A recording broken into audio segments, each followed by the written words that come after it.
It is 7 o'clock. Good to have you with us this morning. Another twist in what is a terrible tale.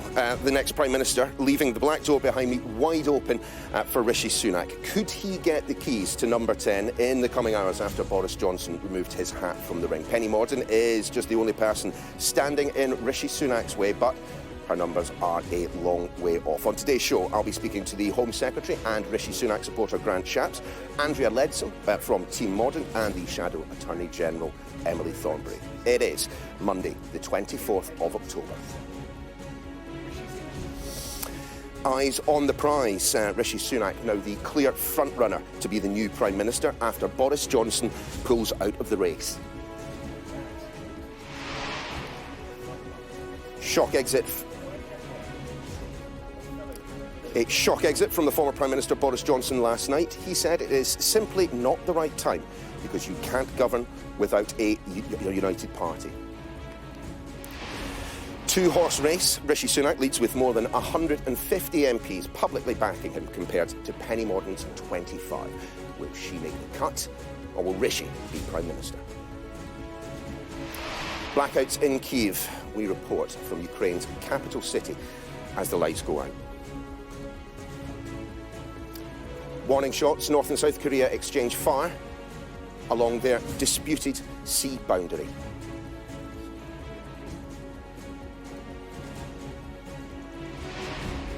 I'm here in Kyiv as Ukraine starts again after an evening and a night of rolling blackouts across this country caused by Russian attacks on Ukraine's critical infrastructure. Get boosted. Millions are being urged to have winter vaccines. I'll be speaking to the Deputy Chief Medical Officer for England to find out exactly where we're at with COVID. Battered by heavy rain and thunderstorms, parts of southern England have woken up to flooded roads and trees blocking railways. We'll bring you the weather a little later on.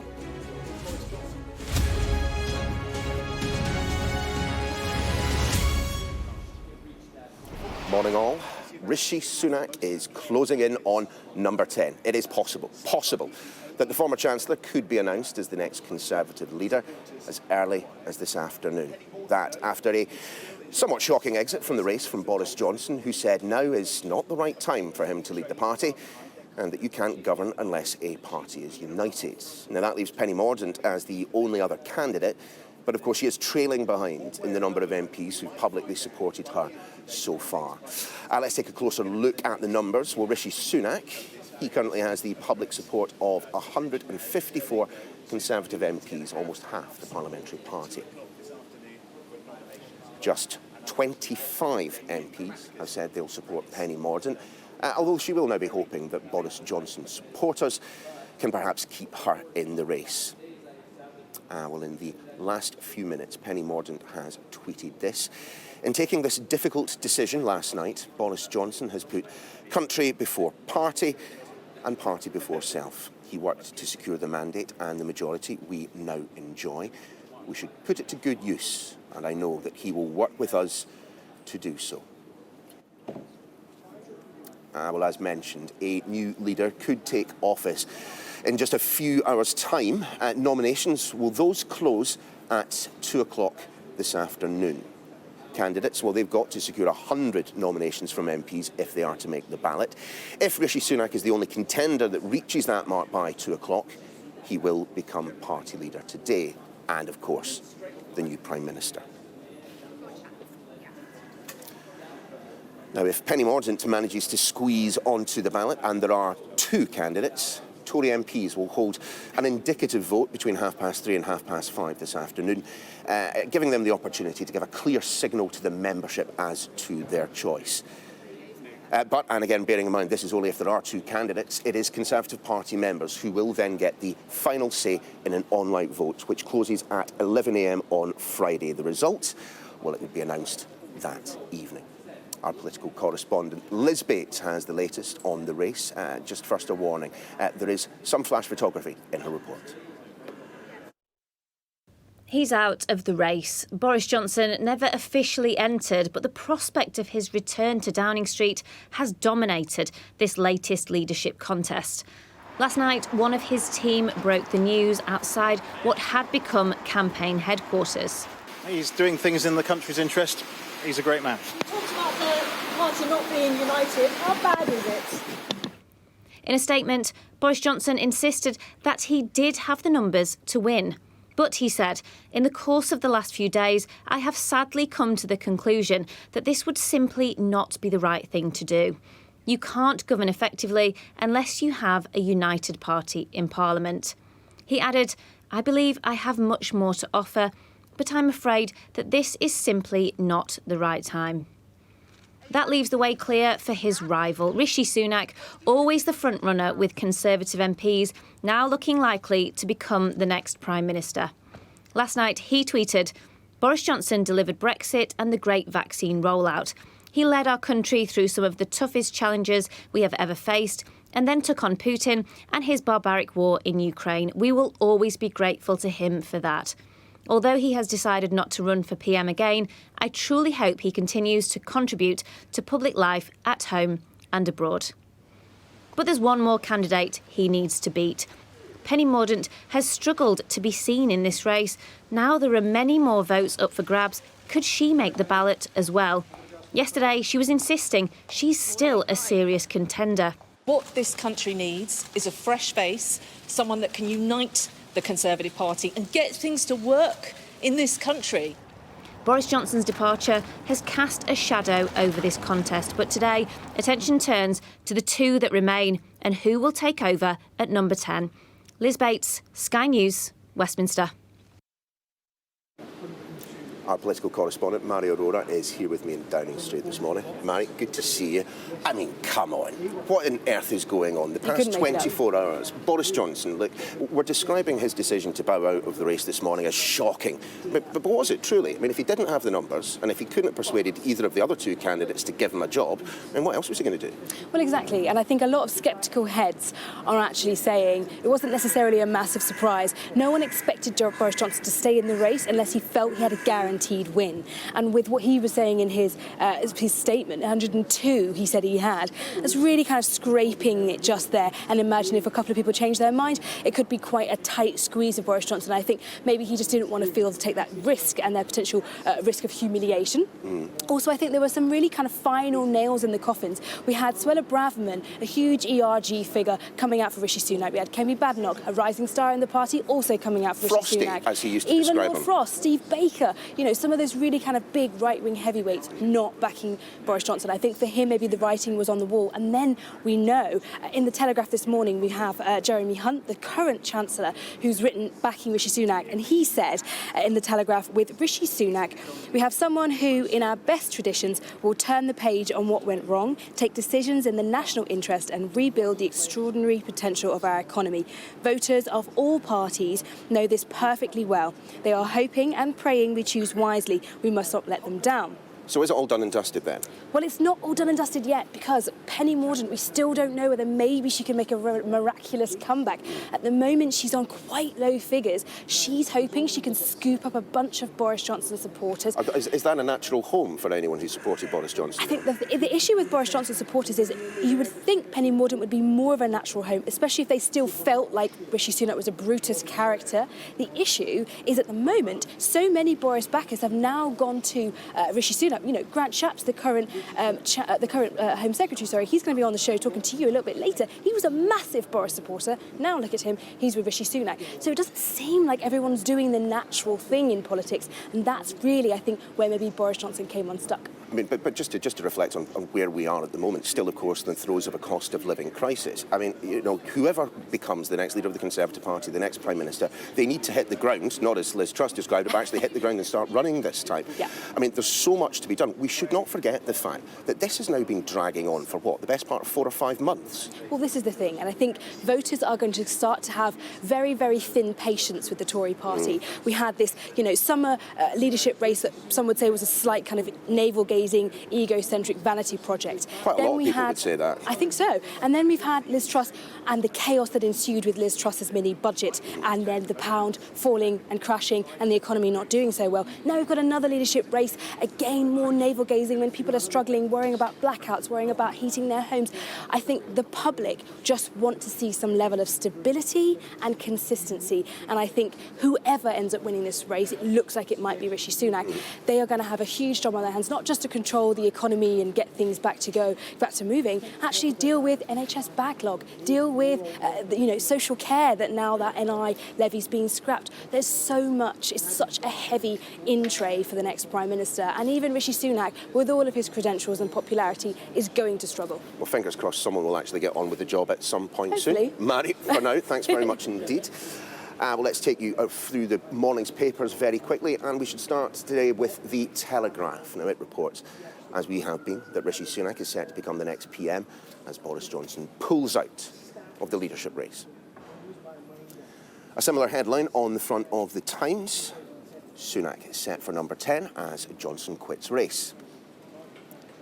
Not the right time, reads The Guardian, also reporting on Boris Johnson's announcement that he wouldn't be running for Conservative leader. The Sun goes with Bojo, it's a no.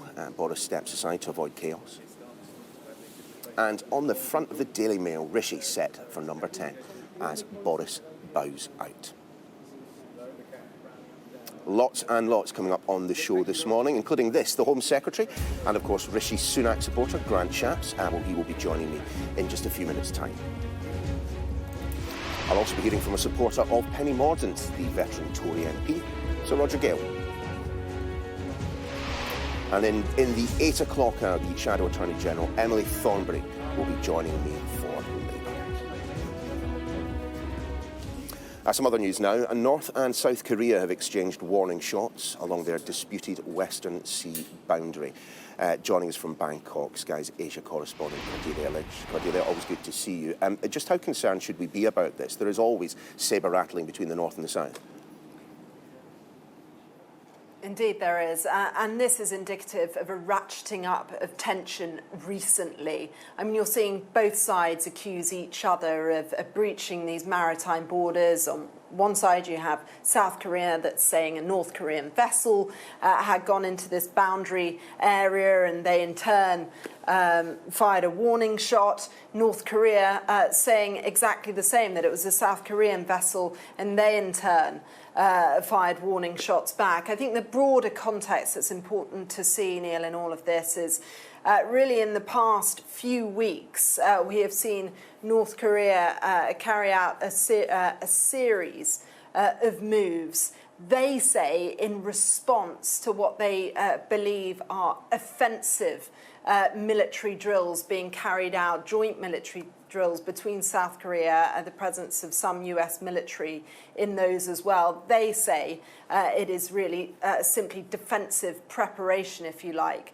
The bigger picture of this, where South Korea and its allies are particularly concerned at the moment, is they believe that Kim Jong-un is nearing a possible 7th nuclear test, and we're seeing 3 days of talks now going to be conducted between South Korea and the US as well. So I think there is concern that Kim Jong-un, there is a certain sort of tide here. This is a critical juncture point, one of, as you say, many that we have seen occur between North and South Korea. But it's about that nuclear capacity, the speed, the force, the intent behind it.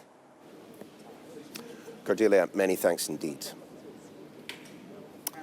Now, Ukraine's president has asked his people to conserve electricity after Russian missile strikes damaged around a third of the nation's power stations. Our Europe correspondent, Adam Parsons, joins us now from Kiev. Adam, good to talk to you this morning. Just describe what it has been like, the lights going off so quickly. Yeah, it's a gloomy morning actually here in Kiev, getting back to normal, but it comes after the latest evening and night of rolling blackouts. I think that's what's noticeable. This starts pretty much as the rush hour of people returning home comes into effect, and you notice all little things. There are lights that have been turned off by the side of the street when people return home. They don't know what is going to be ahead of them. Will the electricity be on? Will it be not? It's something of a random question. One building may have it, the neighbouring building may not. And I think that makes people a bit nervous about what lies ahead of them. And as ever in Ukraine, there is a balance between this theme of stoicism and resilience and the reality that what is happening to them is pretty miserable. Russian air attacks wiping out a big chunk of the energy production infrastructure, yet another travail, another suffering for the people of Ukraine. Nina has come home to darkness. Earlier this year, her apartment was damaged by shrapnel. Now, she's the victim of a power cut.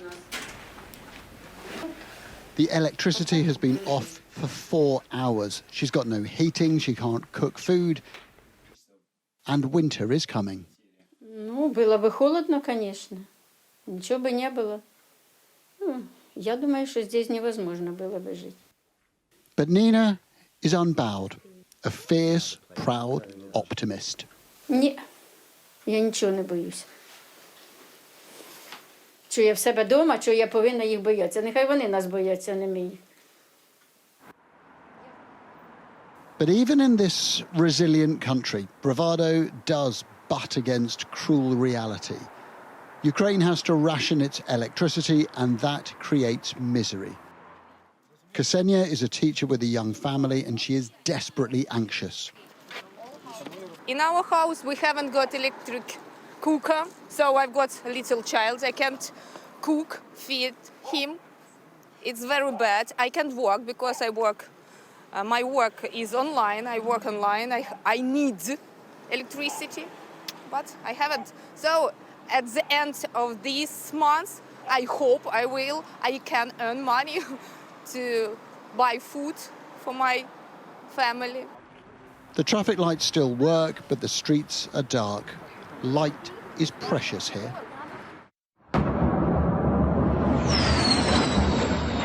And here's why. Russia has spent a week attacking power stations like this one in Kyiv. Around a third of Ukraine's power generation has been damaged.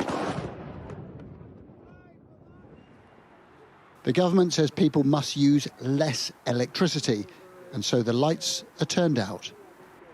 These power cuts come without any warning. A couple of minutes ago, that block was lit up. Now the only sources of light are coming from torches, candles and people's mobile phones. And the other problem that the residents there face is that their heating is run by electricity, and temperatures here are dipping. The people of Ukraine are being pushed and tested every day. They do cope, they are proud, but daily life here can be exhausting. Adam Parsons, Sky News, Kyiv. And it isn't just, of course, the impact on residential life in Ukraine. When you imperil electricity supply, you've had a manifold effects. You affect a nation's industry, so that industrial base, that economic base that is trying to keep Ukraine going. Of course, you affect the military response.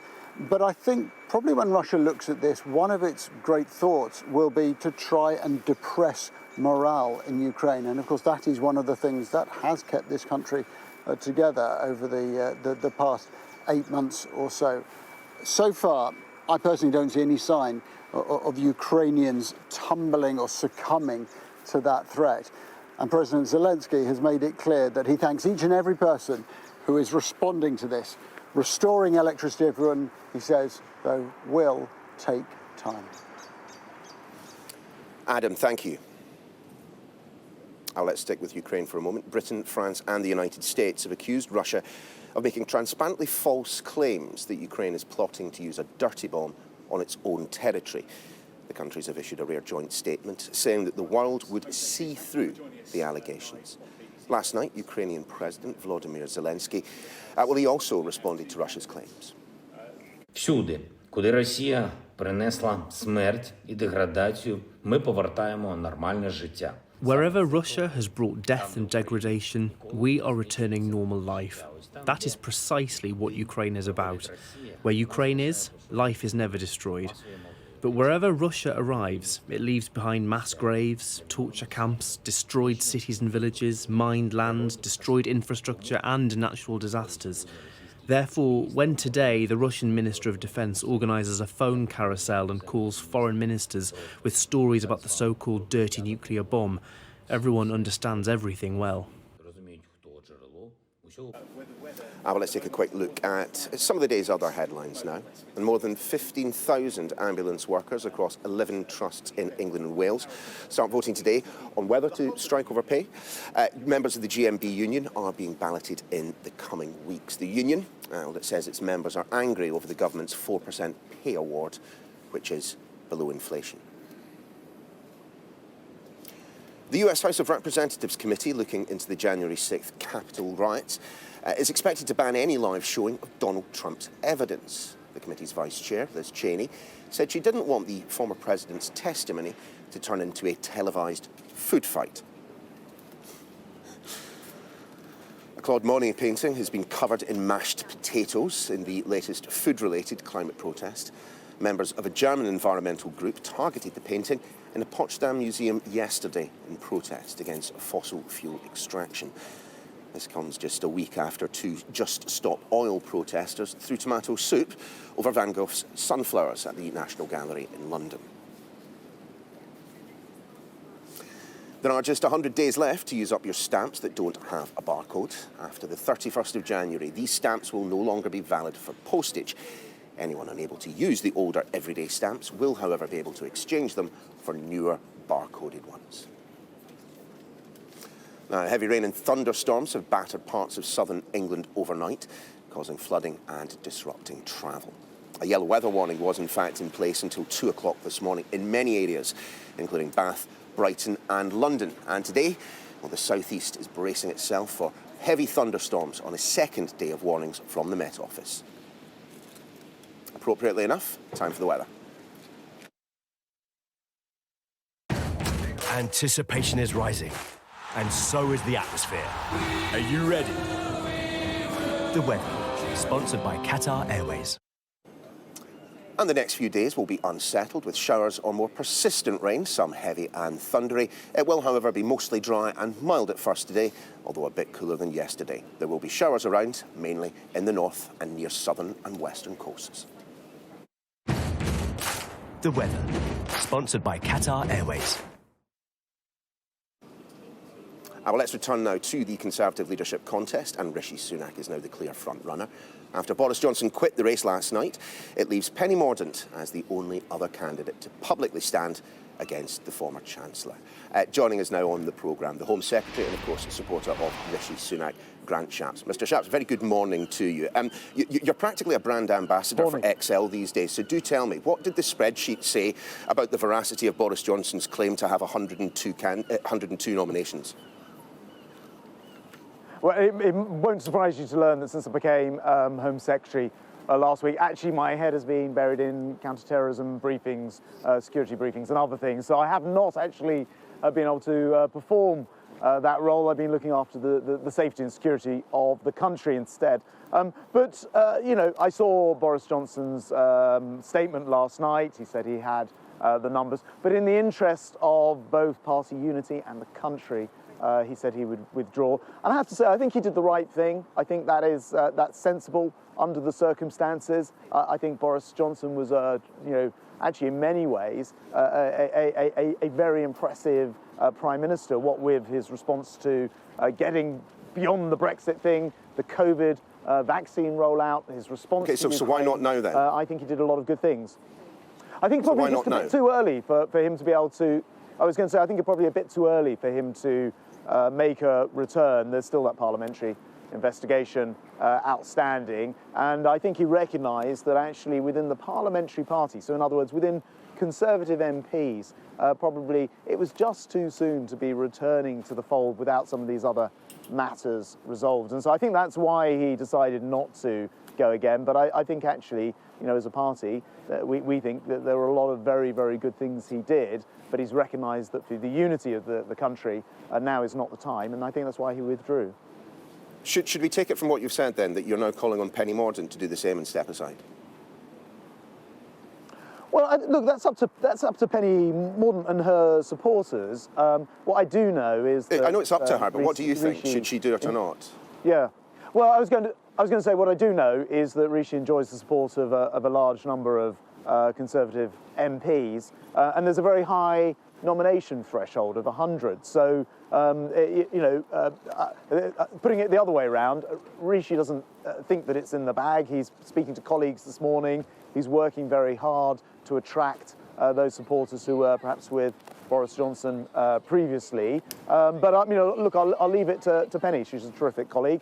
Let's see what happens. But we won't have to wait very long, because by this lunchtime, I think specifically 2 o'clock, we will know the answer to all of this, and we'll see whether it does indeed go to a second round, which means out to the membership in the country, or whether indeed it's all over at that stage. But nothing taken for granted by Rishi at this stage. I mean, you were, of course, you were Transport Secretary under Boris Johnson. You then supported Rishi Sunak during his, well, the previous failed bid to become leader. You're now Home Secretary under Liz Truss. The only person you haven't supported is Penny Mordaunt. I mean, aren't we just in a kind of a position at the moment right now where we have to take you at your word that you believe that Rishi Sunak is the best candidate, despite the fact you've worked for plenty of other people as well? Well, I'm very grateful to Liz Truss for appointing me Home Secretary. Of course, is an incredibly important job, looking after the security of the nation in so many different ways. As you already pointed out, I didn't actually support Liz Truss. I did support Rishi Sunak. So I mean, to be honest, becoming Home Secretary in her government does strike me as fairly much a statement of support. Well, look, I mean, call me old-fashioned, but I just think it's a matter of public service and duty. We're living in incredibly dangerous times. We've got this war in Ukraine and all the spin-off from that. Homeland security and what's happening in this country is enormously important. I'm here in my constituency in Welwyn Garden right now, and I know that what people want is safety on the streets, security at home, and I think that the job of Home Secretary is a very, very important role to fulfill. So, there's no politics involved in making sure that we're doing a good job on the most basic things that a government must do, which is look after its people and its borders, and that's why I was pleased to accept the position of Home Secretary. But as you rightly point out, I supported Rishi Sunak in the summer because I thought that economically he understood what this country needed, and boy, has he been proved right. Look what's happened since. Well, just on that point, how much do you know of the strategy, the economic strategy that Rishi Sunak will be coming forward? I mean, for example, national insurance, should we expect to see it going back up again? No, that's been voted through, and Rishi said he would leave that as things are now. And actually, he set out a very detailed programme through all of those weeks of the leadership contest in the summer. So unfortunately, we know a lot about what he'd do. Of course, the main thing is we know how he performed as Chancellor through the coronavirus pandemic as well. So, actually we can be pretty sure about the way he'll behave. It's very straightforward. He'll bear down on inflation, he'll get growth in the economy, and he'll reduce taxes. But he'll do it in that order, which I think is really important, because that's what gives security and confidence to the markets and therefore to the population.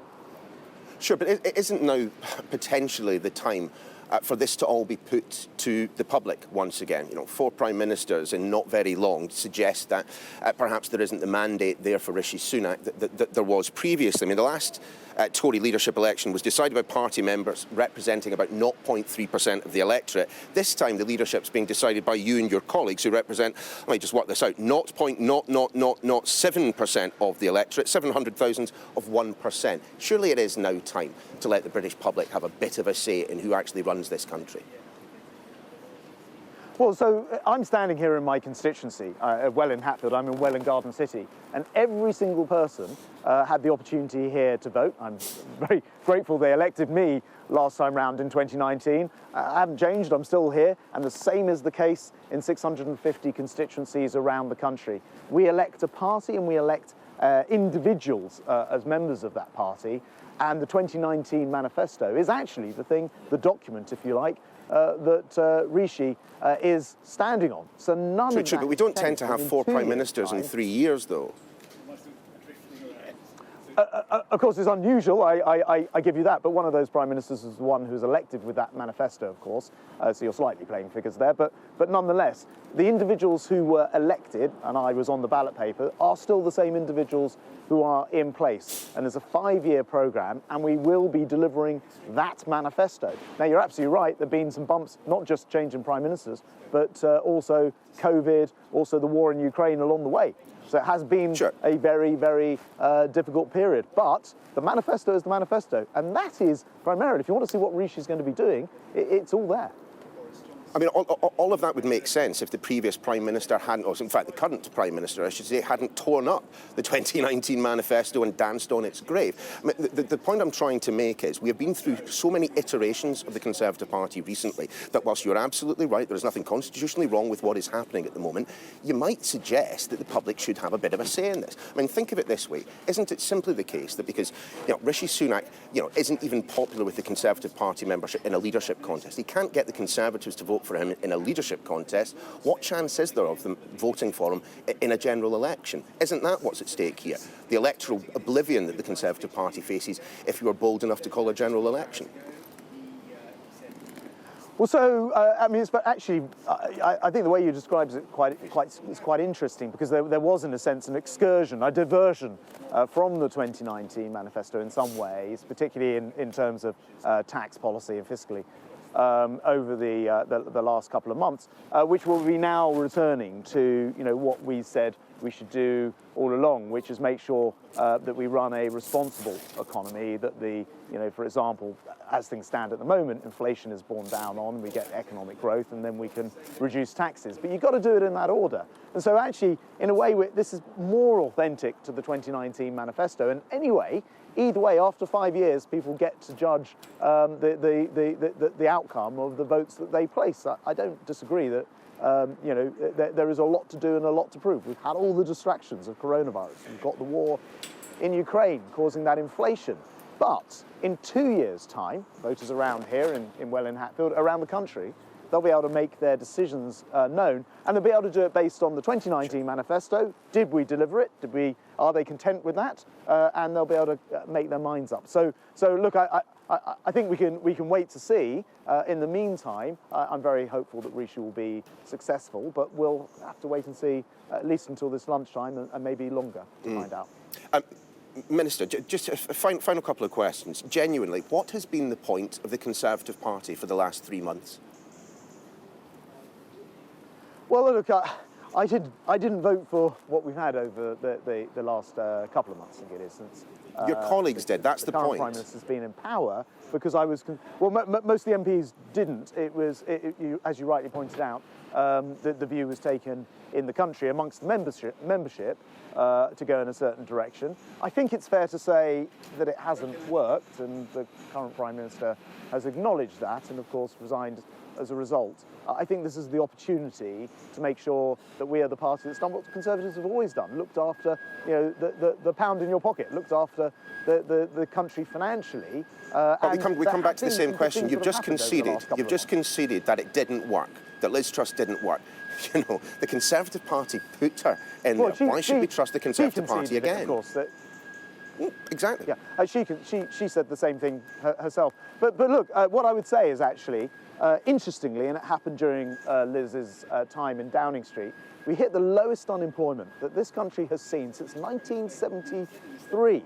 And Conservatives, as ever, are the party of high employment, low unemployment, and that's something that's very good that's happened. So I think it's not the case that everything has been bad.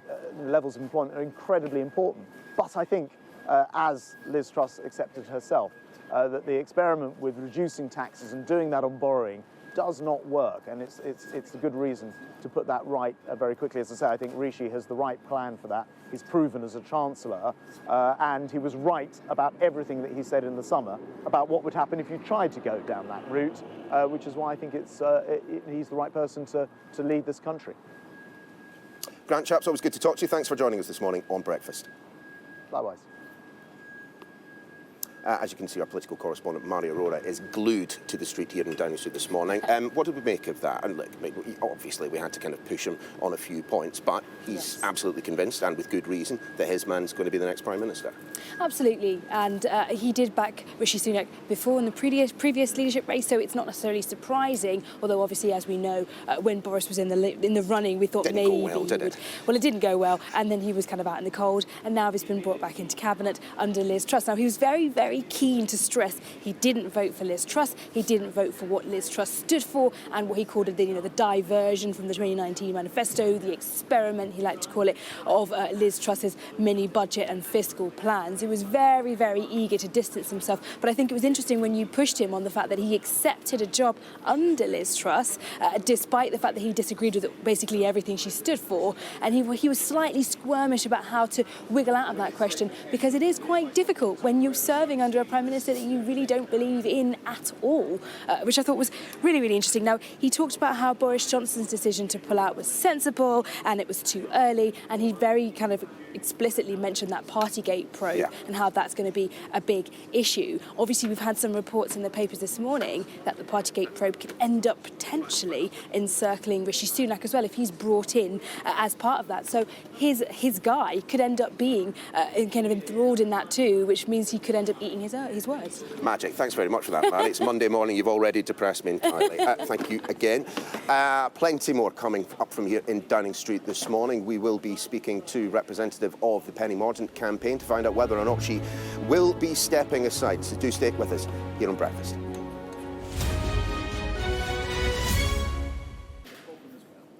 Welcome back to Downing Street, where, of course, in the next few hours, we could see an announcement which sees our next Prime Minister coming in. Rishi Sunak, clearly the front runner. Penny Mordaunt does remain in the contest, but trailing in terms of numbers. The shock news of the past 24 hours, well, the shock to some at least, was that Boris Johnson was not going to be standing. Primarily a shock, in fact, to people like Nadhim Zahawi, who we're going to have on the show this morning, defending Boris Johnson's campaign to become Prime Minister. We think that around about 2 o'clock today, if and unless Penny Mordaunt does not get past that 100 nominations required, Rishi Sunak will be the next Prime Minister and, of course, leader of the Conservative Party. But there is a lot of other news around today, and we should focus on that for a while. A new COVID and flu vaccine campaign has launched today, urging millions to boost their immunity as we head into winter. Those with long-term health conditions and pregnant women are among those being encouraged to come forward. Let's speak now to Dr. Thomas Waite, the Deputy Chief Medical Officer for England. Dr. Waite, lovely to have you on the programme this morning. Do tell us just a little bit more about this campaign. Why the push and who's it being focused on? Well, 10 million people have come forward and had a COVID booster already this autumn, which is a great start to the campaign. But that leaves many, many people still to come forward. Everybody aged 50 and over, people with a range of health conditions, heart conditions, kidney conditions, lung conditions, and so on, as well as pregnant women and a great range of carers, paid and unpaid, are all eligible. So please do come forward. You can get a vaccine by booking online, by dialing 119, or going to a walk-in centre near you if that's convenient. But now is a really good time to boost your immunity, which will cover you for Christmas, New Year and into 2023. Well, Doctor, what then is the level of immunity that people like myself will have, who had their shot and then their booster and so on? I mean, at some point, those outside of these kind of groups, are they going to be focused on? Are they going to be receiving a booster? Because it kind of feels like we're being left out. So the reason for the focus on people aged 50 and over is that age is by far the biggest predictor of severe illness for COVID. This year, the vaccine that's being offered to people aged 50 and over and the at-risk groups is what's called a bivalent vaccine. That means it covers 2 different types of coronavirus, the original type as well as the Omicron type, and thus reduces the risk of getting the really severe consequences we saw with lots of people ending up in hospital before the rollout of vaccines. Vaccines have saved many lives, both for flu and for COVID over the years. So this is a good time to come forward and top up your immunity before winter. Still, I mean, the data currently is pretty concerning. More than 50,000 people in England testing positive over the last 7 days, a further 786 deaths. I mean, personally, Doctor, how concerned are you? So those are the figures for COVID that you've mentioned, and we're also seeing an uptick in flu. We've seen flu start to increase in children as well as in all other age groups. And in a typical flu year before the pandemic, we saw 4 to maybe as high as 20,000 deaths from flu per year, in addition to 40,000 or so hospitalizations from flu or complications due to that. So there are a number of reasons to be concerned, but the vaccines are very effective and are our best way of protecting ourselves from ending up in hospital this winter.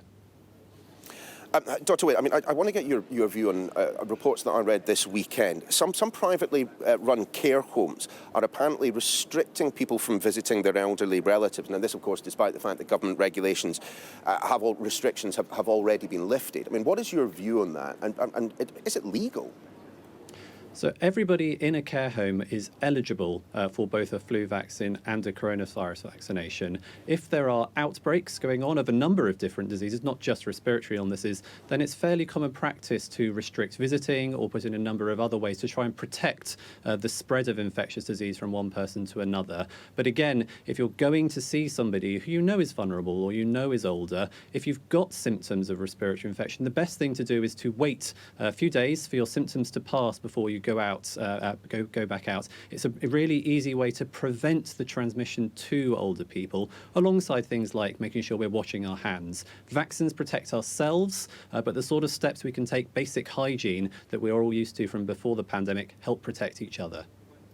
Are you then anticipating, Dr. Wade, a broader set of restrictions on care homes, the likes of which we saw during the previous peaks of coronavirus? I think that's extremely unlikely because we've come a long way since 2020 when we didn't have vaccines and when very few of us had any immunity. And all of the research studies and people who've given their blood during which to sort of help us understand the transmission of diseases shows us that by far the best way of topping up your immunity is vaccines. And in fact, the best way of predicting whether or not people have immunity is understanding whether they've been vaccinated or not. So vaccines will help have got us this far. Further boosters this winter will help the most vulnerable people get the best protection. And that's why we're calling on people to come forward now. It's half term. That's a good time for some people to get vaccinated and get both your flu and your COVID jab. In some places, you can get both at the same time. That's safe and effective. And if that suits you, it's a really good time to do it. Dr. Thomas Wade, great to have you on the programme this morning. Thanks for being with us. Thank you. Now, since taking office back in 2019, Brazil's president, Jair Bolsonaro, has issued more than a dozen decrees loosening restrictions on gun ownership for civilians. The far-right politician, who faces a tough re-election battle later this week, has courted Brazil's growing gun lobby and often poses for photos making a gun sign with his thumb and forefinger. And he claims his left-wing challenger, Lula da Silva, will crack down on gun ownership if he wins the upcoming election. Well, it's also stoked fears of post-election violence in the country. Our chief correspondent, Stuart Ramsey, reports now from Sao Paulo.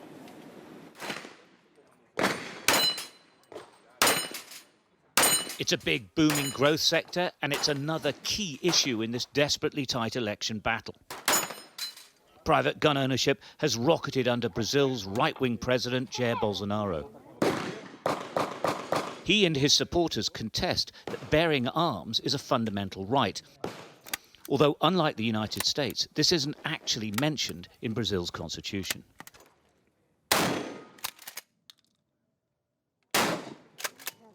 A day out at the assault shooting range is something of a family affair, and all the generations take part. This is my first experience with a fire gun, and I think it's so cool. I'm very happy. The assault club's owner has no doubts that anything but a Bolsonaro win will be bad for him. Eles se preocupam com a volta se o Lula voltar para o governo, com certeza a primeira atitude dele, isso de qualquer governo de extrema, né, qualquer governo de esquerda, é desarmar a população. Né? Quanto mais insegura, mais desarmada e mais analfabeta a população for, melhor é para eles. There is a fear in Brazil that Bolsonaro-supporting groups will fashion themselves on America's Trump-supporting gun carriers. That fear highlighted by the closeness of the election and the threat of electoral-linked violence. Before President Bolsonaro, Brazil was not a country awash with legally held weapons, but things have certainly changed. And in fact, as part of his election campaign, he's actually said to his supporters that they should take up arms to avoid enslavement. It's yet another controversial issue of the many in this election.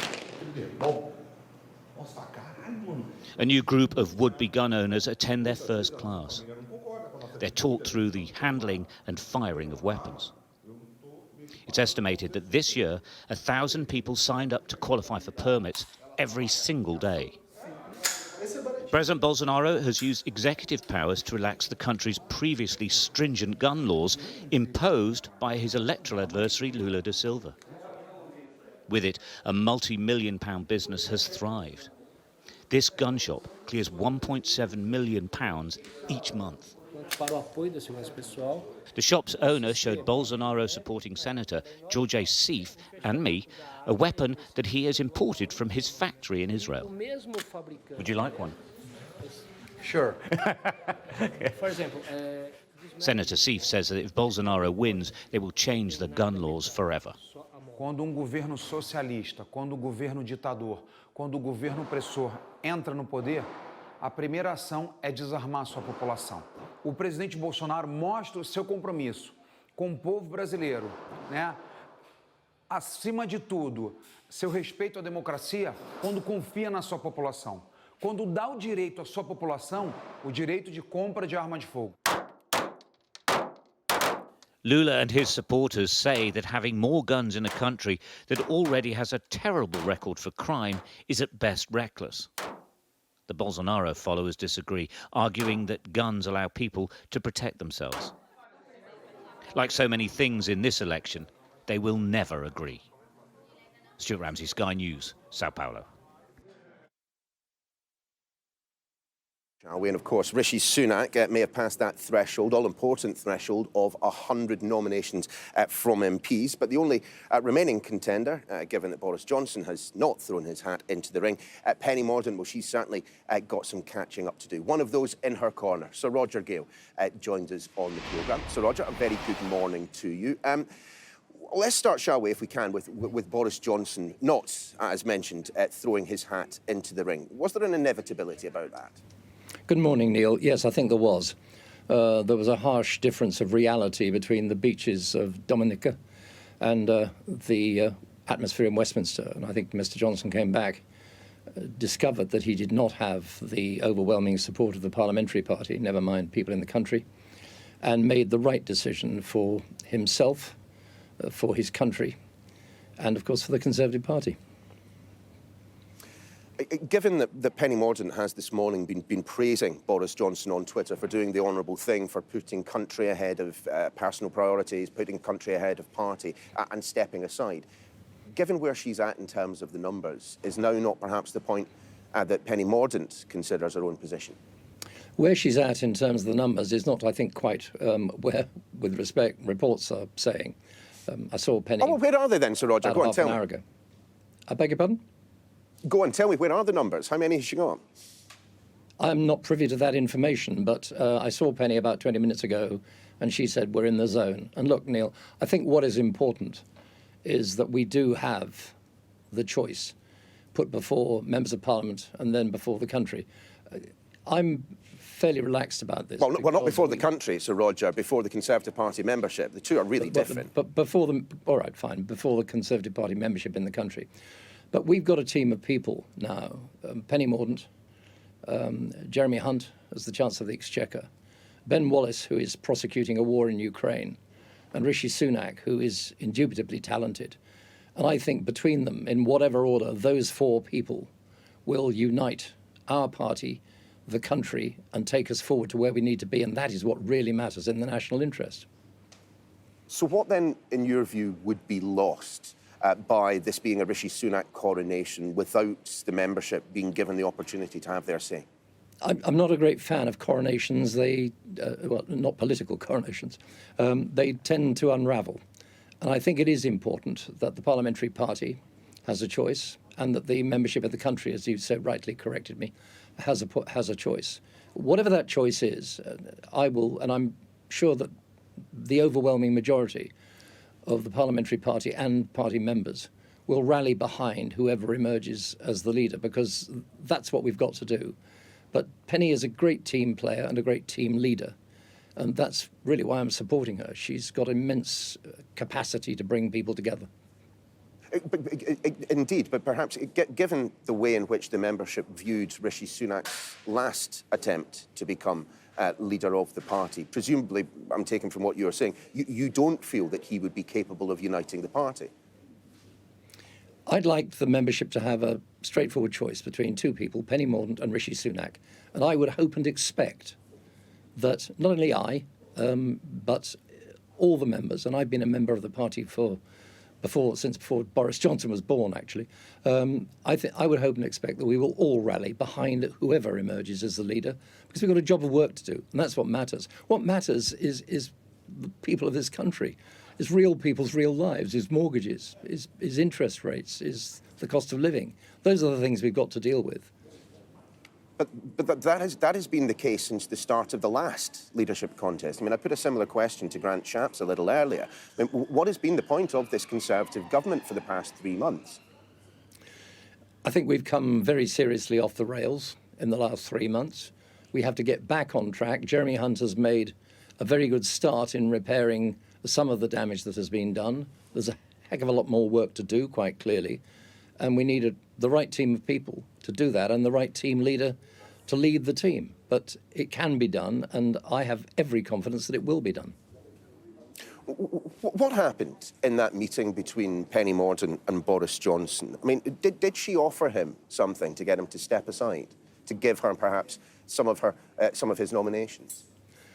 I was not a fly on the wall in that meeting any more than you were, Niall, and I don't know. But knowing Penny, who is very straight-talking indeed, I think she will have simply said, I'm sorry, that is not a game that I am prepared to play. That negotiation was never really a starter, but as courtesy, she took the call. Tell me then why you believe so firmly that Penny Mordaunt, who does not have an overwhelming CV in terms of her party experience in high office, why you feel that Penny Mordaunt should be the next Prime Minister? I think that's, if I may say so, more than a little unfair. She's held 9 ministerial posts. She was Secretary of State for Overseas Development, which requires considerable degree of empathy and understanding. She was then Secretary of State for Defence, which is no mean task in itself. As the President of the Privy Council, she showed great dignity following the death of Her Majesty at the Accession Council and managed that, I think, superbly. She's handled her role as leader of the House very well indeed. She stood in for the Prime Minister on a rather sticky wicket last week and demonstrated how she is capable of managing the House, managing business and bringing people together. And I think that's the kind of people that we need at this time. Didn't she throw Liz Truss under a bus by saying that she wasn't hiding under a desk? No, I don't think she did at all. I know the press made a great deal of that, but she simply threw back at Stella Creasy what Stella Creasy threw at her. And just a final thought from you, Sir Roger. Genuinely, I mean, with your experience, do you think that the Conservative Party can come back from this, given the absolute paroxysms it's been in for the past 3 months? Yes, I do, absolutely, and I am heartily relieved, Neil, that I can now say, with total confidence and honesty, I will support whoever emerges as the leader, and I couldn't have said that 24 hours ago. Sir Roger, always a pleasure to talk to you. Thanks very much for joining us this morning on Breakfast. Will stay right where you are, as indeed I will be doing alongside Mario Rora. Coming up in the next hour, we will have the very latest in the race to become the next Prime Minister. I'll be getting Labour's take with the Shadow Attorney General, Emily Thornberry, and we will be reflecting on the fact that in a few short hours, we might yet have another new Prime Minister. See you after this.